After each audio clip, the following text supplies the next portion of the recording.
पाकिस्तान के तेज गेंदबाजी आक्रमण की और उस पर रोहित शर्मा के बयान की। शाहीन शाह अफरीदी को लीजिए, आप नसीम शाह को लीजिए, या तीसरे तेज गेंदबाज हैरिस राउफ को लीजिए, और तीनों ने ही अपना जलवा बिखेरा है। और वैसे और हम बात करते हैं जब शाहीन अफरीदी की, हारिस राउफ किया, नसीम शाह की, ये तिगड़ी ऐसी है जो कहीं ना कहीं भारी पड़ सकती है एशिया कप और वर्ल्ड कप में इंडियन टीम पर और बाकी टीमों पर। अब हारिस राउफ को लेकर वहां पर दिनेश कार्तिक ने एक बड़ा बयान दिया है। दिनेश कार्तिक ने बोला है कि हारिस राउफ कहीं ना कहीं जो डेथ के स्पेशलिस्ट बॉलर है और सबसे तगड़े बॉलर नजर आते हैं डेथ में, और कहीं ना कहीं पाकिस्तानी बॉलिंग इस वक्त इंडियन के आसार पर सवार है, फिर चाहे उनके बैट्समैन हों, फिर चाहे इंडियन एंकर हों। अभी हाल इनका ये है, रात में ख्वाब में भी इनको हमारे बॉलर नजर आते हैं, फिर चाहे शाहीन शाह अफरीदी हो, हारिस रऊफ हो, इवन के नसीम शाह हो। इंडियन बेचारे रात को सो भी नहीं पा रहा है। इसी तरह का सवाल एक रोहित शर्मा से भी पूछा गया कि आपको पाकिस्तान का कौन सा बॉलर सबसे खतरनाक नजर आ रहा है एशिया कप में। उन्होंने क्या जवाब दिया, आइए आपको सुनाते हैं। और हम बात करते हैं जब शाहीन अफरीदी की, हारिस राउफ किया, नसीम शाह की, ये तिगड़ी ऐसी है जो कहीं ना कहीं भारी पड़ सकती है एशिया कप और वर्ल्ड कप में इंडियन टीम पर और बाकी टीमों पर। अब हारिस राउफ को लेकर वहां पर दिनेश कार्तिक ने एक बड़ा बयान दिया है। दिनेश कार्तिक ने बोला है कि हारिस राउफ कहीं ना कहीं जो डेथ के स्पेशलिस्ट बॉलर है और सबसे तगड़े बॉलर नजर आते हैं डेथ में, और कहीं ना कहीं उनकी बात भी सही है। जिस तरीके से हारिस राउफ ने अपनी बॉलिंग में सुधार किया, आपको पता कि जब हारिस राउफ नए नए आए थे तो काफी ज्यादा वो मार खाते थे वहां पर और काफी रन अपनी बॉलिंग पर वो देते थे, लेकिन उसके बाद आपने देखा चाहे T20 वर्ल्ड कप 2022 का, हर कोई भूल नहीं सकता कि किस तरीके की क्वालिटी बॉलिंग हारिस राउफ ने करी थी। हम बात करते हैं हारिस राउफ के एशिया कप में, हम बात करते हैं या बाकी हम लाहौर कलंदर्स की हम बात करते हैं, और कहीं ना कहीं लाहौर कलंदर्स ने तो भाई इन्हें बनाया है। हारिस राउफ, शाहीन शाह अफरीदी को लाहौर कलंदर्स ने बनाया है। जिस तरीके से इन्होंने वहां पर अपनी बॉलिंग में सुधार किया है, काबिले तारीफ है। और हारिस राउफ, और जब हम बात करते हैं हारिस राउफ की, हम बात करते हैं, इसके अलावा शाहीन अफरीदी की हम बात करते हैं, नसीम शाह की हम बात करते हैं, ये तिगड़ी भाई ऐसी है कि कहीं ना कहीं अगर आप पेस अटैक देखोगे ओवरऑल तो आप कहीं ना कहीं इन्हें सबसे आगे रखोगे, या फिर आप इंग्लैंड ऑस्ट्रेलिया के बॉलर्स के साथ इन्हें रखोगे वहां पर, तो पहले दूसरे नंबर पर आप पाकिस्तान और ऑस्ट्रेलिया के बॉलर्स को वहां पर रख सकते हो। और कहीं ना कहीं अगर हारिस राउफ या नसीम शाह या शाहीन अफरीदी की हम बात करते हैं, अगर टीम इंडिया को इनके अगेंस्ट अच्छा करना है तो आपको कहीं ना कहीं क्वालिटी बैटिंग करनी पड़ेगी, क्योंकि आपको भूलना नहीं चाहिए एशिया कप में हमारे साथ क्या हुआ था। वहां पर हारिस राउफ हो गए या नसीम शाह हो गए, उन्होंने बखूबी तरीके से हमें परेशान किया था। T20 वर्ल्ड कप हर कोई भूल नहीं सकता कि हम मैच हार गए थे, वहां पर भी हारिस राउफ ने तगड़ी बॉलिंग करी थी T20 वर्ल्ड कप में। और जब हम बात करते हैं हारिस राउफ की, तो उनके पास यार जो हम बात करते हैं उनकी वैरायटी की, अच्छा बाउंसर है, हार्ड लेंथ पर अच्छी बॉलिंग करते, यॉर्कर, स्लोअर वन, और सबसे तेज बॉल उन्होंने फेंकी भी थी। जो हारिस राउफ की सबसे तेज बॉल है 159 की स्पीड की उन्होंने फेंकी थी। इसके अलावा PSL की हम बात करते हैं, 154 की बॉल वहां भी डाली, जहां पर सपाटा ट्रैक आपको देखने को मिलता है। तो ये कि कहीं ना कहीं पाकिस्तान की पेस अटैक बाकी की टीमों को वहां डराता, चाहे नसीम की बात करें, चाहे शाहीन की बात करें, चाहे हारिस राउफ की बात करें। और दिनेश कार्तिक ने बिल्कुल सही बात करी है उनके लिए, क्योंकि जिस तरीके से टेप बॉल से वो टीम में शामिल हुए, लाहौर कलंदर्स से वो खेले वहां पर, लाहौर की टीम में जिस तरीके से शाहीन शाह अफरीदी ने उन्हें बैकिंग दिया, वो कहीं ना कहीं खड़े भी उतरे उस बैकिंग पर।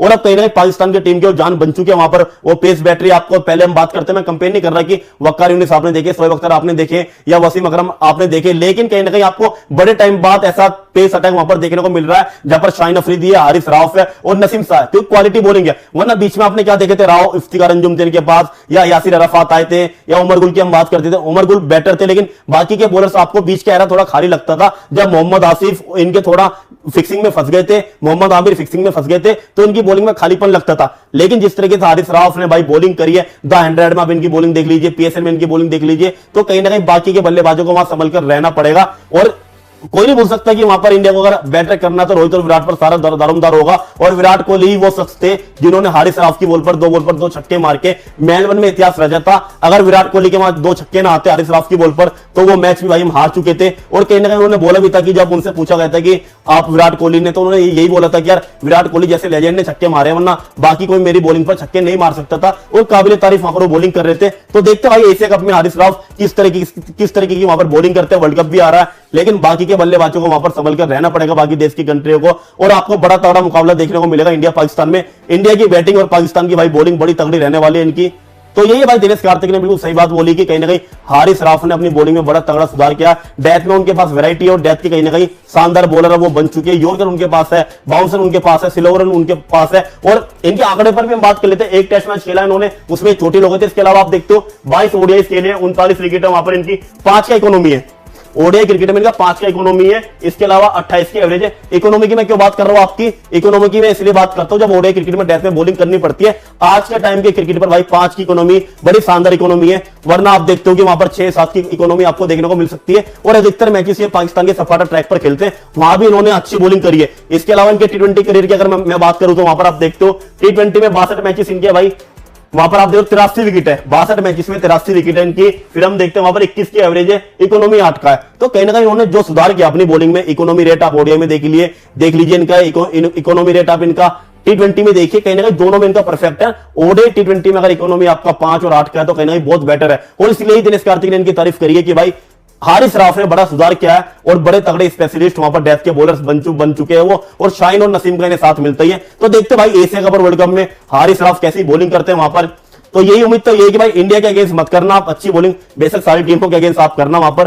तो यही पर पाकिस्तान क्रिकेट की लिए अच्छी बात है कि वहां हारिस राफ, नसीम शाह, शाहीन अफरीदी जैसे क्वालिटी बॉलर इनके पास है। तो पाकिस्तान के तेज गेंदबाजी आक्रमण की और उस पर रोहित शर्मा के बयान की, शाहीन अफरीदी को लीजिए आप, नसीम शाह को लीजिए या तीसरे तेज गेंदबाज हैरिस राउफ को लीजिए, और तीनों ने ही अपना जलवा बिखेरा है। और वैसे तो इनमें अकेले अफरीदी ऐसे खिलाड़ी हैं जो वनडे क्रिकेट भारत के खिलाफ खेले हैं, बाकी नसीम शाह और हैरिस राउफ को वनडे क्रिकेट भारत के खिलाफ खेलना अभी नसीब नहीं हुआ है।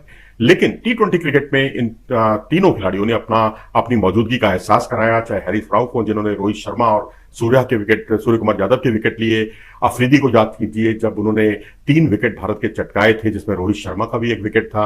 नसीम शाह को अगर आप देखें तो नसीम शाह ने भी भारत के खिलाफ अच्छा प्रदर्शन किया, केएल राहुल को बहुत परेशान किया, 2 बार केएल राहुल को इन्होंने कुल मिलाकर आउट किया टी20 क्रिकेट में, और उसके अलावा भी सूर्य कुमार यादव को भी इन्होंने बोल्ड किया था। तो इन खिलाड़ियों का जलवा रहा है। और दूसरी श्रेणी के जो क्रिकेटर हैं, फास्ट बॉलर्स हैं, चाहे वो मोहम्मद वसीम हो, चाहे वो हसन अली हो या फिर शाहनवाज दहानी ही क्यों ना हो, इन सबका एक अलग जलवा रहा है। लेकिन जब रोहित शर्मा भारतीय क्रिकेट टीम के कप्तान से पूछा गया इस बारे में कि आपके लिहाज से इनमें से कौन सा ऐसा गेंदबाज है जो बहुत इंपैक्टफुल प्लेयर है या भारतीय बल्लेबाजों को बहुत एहतियात बरतने की जरूरत है उस खिलाड़ी के खिलाफ, तो उन्होंने बहुत ही साफ तौर पर कन्नी काट ली और उन्होंने कहा कि मैं इस बारे में कोई बयान नहीं देना चाहता, मैं किसी तरह के विवादों में नहीं पड़ना चाहता, सब अच्छे हैं, सारे क्रिकेटर पाकिस्तान के अच्छे हैं, मैं किसी का नाम नहीं लूंगा और बड़ी कंट्रोवर्सी खड़ी हो जाएगी उन्होंने कहा। और इस तरह की बातों में आमतौर पर कंट्रोवर्सी खड़ी हो जाती है, ये उन्होंने बिल्कुल ठीक कहा है। उन्होंने ये भी कहा है कि एक का नाम अगर हम लेते हैं तो दूसरे को अच्छा नहीं लगता और दूसरे का नाम लेते हैं तो तीसरे को अच्छा नहीं लगता, तो ये सारे ही अच्छे क्रिकेटर हैं। तो इस तरह से बहुत ही डिप्लोमेटिक तरीके से जवाब दिया रोहित शर्मा ने। पाकिस्तान में खेलना हमेशा चुनौतीपूर्ण रहता है, रोहित शर्मा का कहना है, और उनका कहना है कि उनसे खेलना, उन्हें हराना या फिर बहुत कुछ करना होता है इन सब कामों के लिए, खेलने के लिए भी और उन्हें हराने के लिए भी।